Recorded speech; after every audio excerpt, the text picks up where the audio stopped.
سندھ میں آج بھی کئی شہر کھنڈرات کی شکل میں موجود ہیں جو وسیع تاریخی پس منظر رکھتے ہیں۔ ایسے آثار قدیمہ میں سے کچھ تحقیق کا کام کیا گیا ہے، کچھ پر تحقیق جاری ہے۔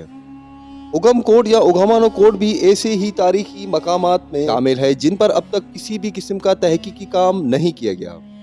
اگم کوٹ ماضی میں اپنے محل و وقوع کے لحاظ سے انتہائی اہم مقام پر واقع تھا۔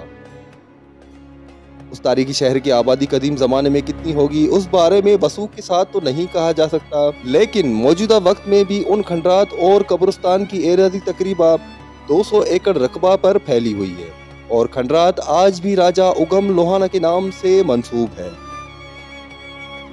راجہ اگم لوہانا رائے گھرانے کے حاکم رائے سہرس بن ساہمی کی راجدھانی میں سندھ کے لوہانا آبادی والے علاقہ کے حاکم تھے۔ ان کا دارالحکومت برہمن آباد تھا۔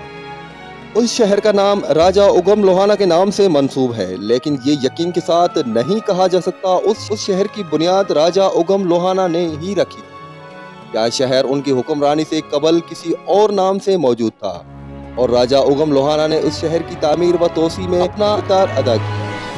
یہ بھی ممکن ہے کہ مناسب محل و وقوع پر واقع ہونے کی وجہ سے راجہ اگم لوہانا نے سال میں کچھ ماہ یہاں قیام فرمایا ہو، اور اسی وجہ سے اس شہر کا نام ان کے نام سے منسوب ہو گیا۔ اس شہر کے قدیم آثاروں پر آج تک کوئی تحقیقی کام نہیں کیا گیا، اس لیے صرف شہر کے نام کی نسبت سے ہی اس شہر کی قدامت کا اندازہ لگایا جا سکتا ہے۔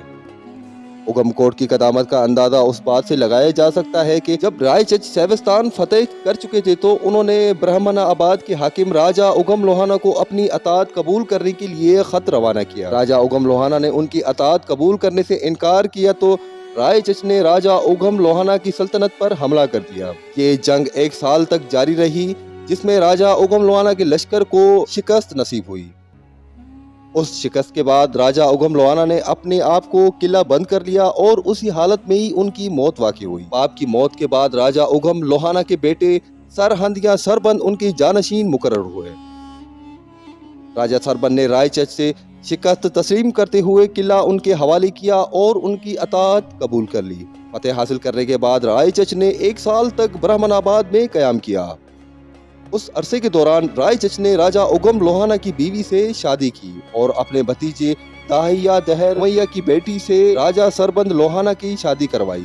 رائے چچ نے اس وقت تک برہمن آباد قلعہ میں قائم کیا جب تک مختلف انتظامی معاملات کو اپنے کنٹرول کر لیا۔ اس عرصے میں رائے چچ نے جاٹ اور لوہانا قبیلہ کے جملہ سرکش لوگوں کو مکمل طور پر تباہ و برباد کیا اور ان کے سرداروں کو اپنی اطاعت پر بھی مجبور کر لیا۔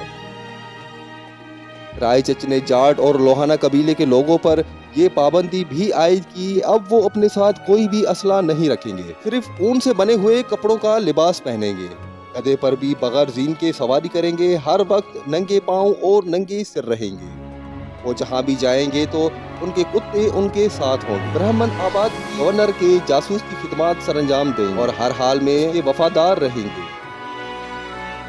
ان انتظامات سے فارغ ہونے کے بعد رائے چچ کرما کی جانب روانہ ہوئے۔ ایک کتاب میں سن 2 ہجری کا واقعہ بیان کیا گیا ہے۔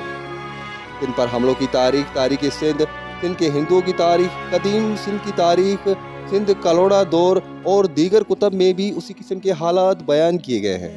اگم کوٹ شہر کن تاریخی وجوہات کی بنا پر زوال پذیر ہوا اس کا تاریخ میں ایسا کوئی بھی ٹھوس ثبوت نہیں ملتا تو یقین یا حتمی طور تصور کیا جائے۔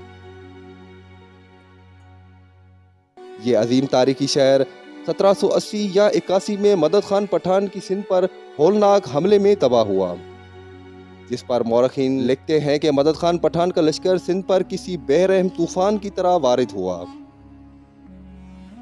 پاگل پن اور جنون میں مبتلا پٹھانوں نے سندھ کی جون اور فتح آباد سے لے کر بدین اور ٹھٹھا تک کی سرسبز و شاداب آبادیوں کو برباد کر کے بے رحمی سے رون ڈالا۔ مدد خان پٹھان کا لشکر سندھ پر آفت بن کر ٹوٹا۔